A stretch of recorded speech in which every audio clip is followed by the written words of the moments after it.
My previous adventures in Armenia were all in between time I spent here in Yerevan. So let's, in this one, explore some more of Yerevan, shall we? This is the Opera House. Behind it is one of the biggest landmarks in the city. So let's go and see that, the Cascade. It's hard to get a good impression of how big the place really is looking down from below. So I have a much better idea. I'm going to jog up to the top. When I make it, if I make it, show you what I feel like. Let's go.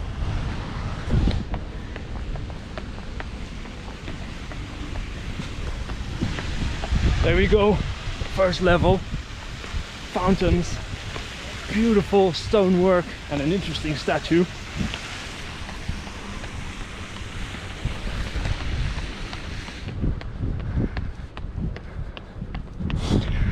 And this is the second level, probably the last one, where I can still speak while running.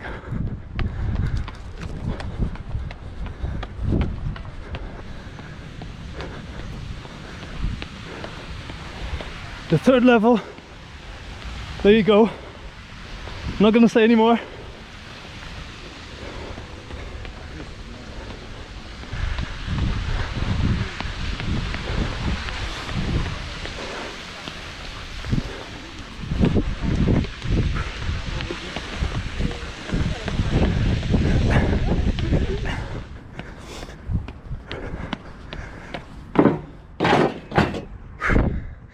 Oh my god, that was exhausting.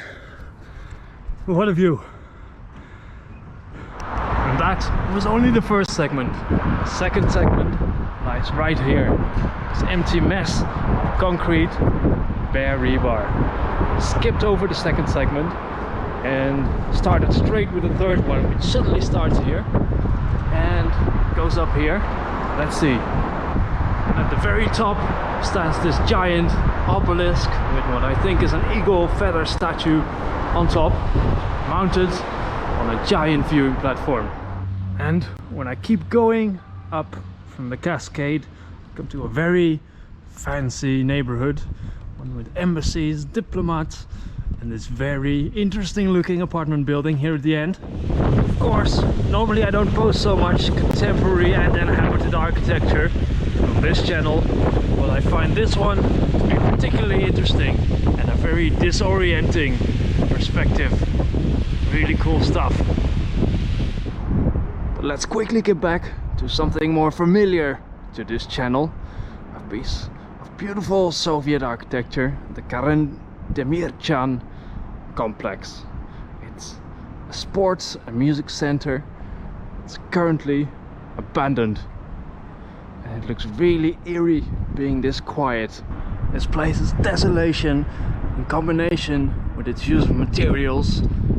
A lot of stucco and natural stone in favor of the more common concrete in this kind of building. Give it a real surrealist and also magical appearance. Just look at this window.